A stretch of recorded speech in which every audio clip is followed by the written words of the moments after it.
Greetings, my friends. We are all interested in the future, for that is where you and I are going to spend the rest of our lives.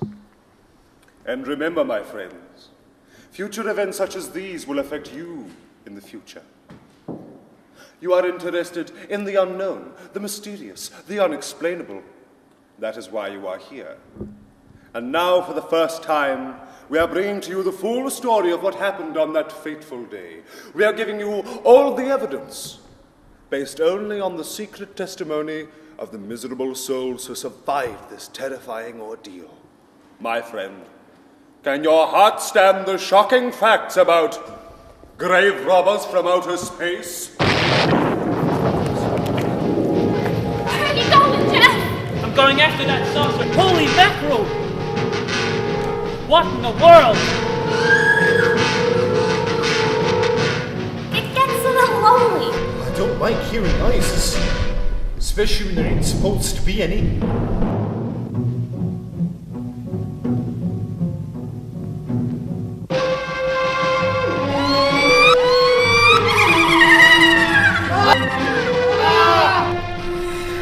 Get back!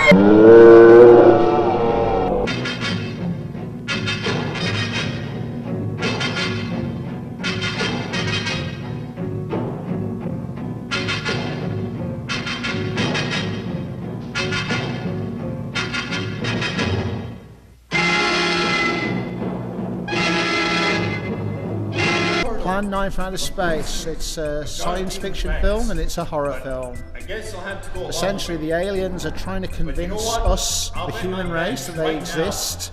They've tried sending flying saucers, but it didn't work.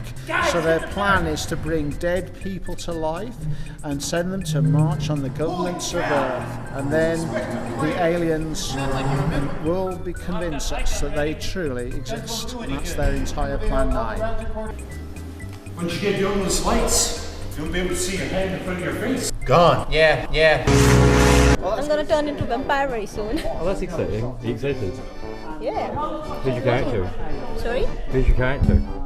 My character is Vampira. It's like an old man's wife who dies and then she's being resurrected from the dead by activating her pituitary and pineal glands. So then she comes and scares people and about to change all the humans on the planet Earth into resurrected vampires.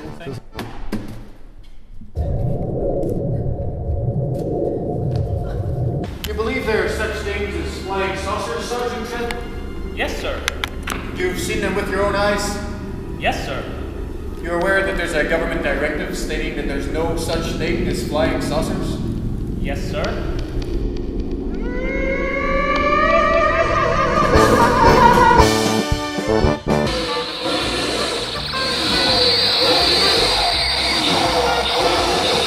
Ah, yes, he is an exception, Excellency. Caballeros, it's close enough. We're still rehearsing. We haven't even got all of our dialogue down. Holy mackerel! It does! I have my dialogue down, so at least that's good.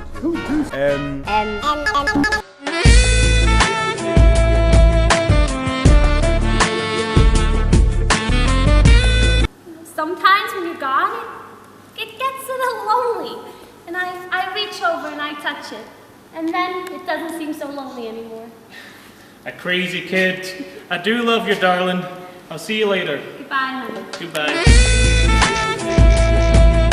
The bubble gun is one of the great technical innovations that we came up with for this place. Take me around. Show me things. Looks like someone's busted out instead of in. This is a grave. What? These are actors looking. Try fucking rehearse here, man. Seriously? Give us a chance, man. He's like 2 minutes. There's a lot of tensions on the set, isn't there, Alex?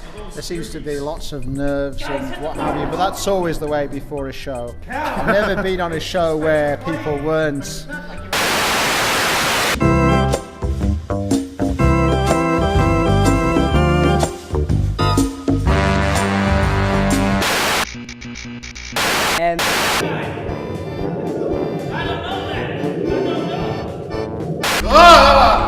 The army convoy moved into the field. The rockets were quickly set up. Colonel Tom Edwards, in charge of Sosa Field activities, was to make the greatest decision of his career. He made that decision. Colonel Edwards gave the signal to fire! Fire! Quite a sight, isn't it? Sight I'd rather not be seeing. Aren't you worried about that, sir? Well, they must have a reason for their visits. Visits?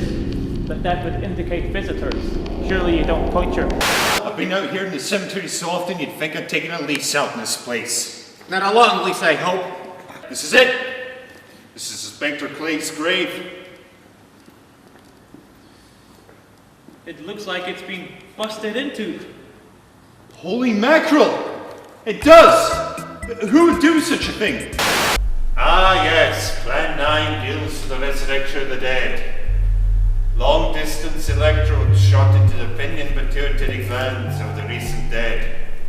Have you attempted any of this plan as of yet? Yes, Excellency. Yes!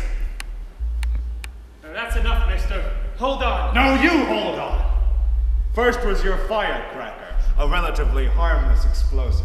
Then your hand grenade, killed maybe a few of your own people at one time. Then the bomb, then a larger bomb. Then your scientists split the atom, discovered the atomic bomb.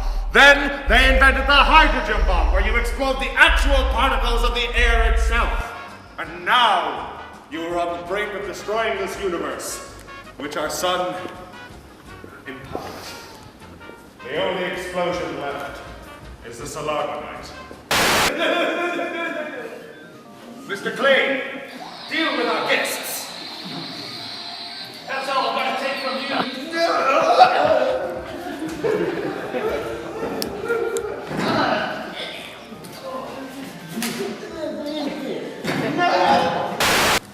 And now, some of us laugh at outer space. God help us in the future.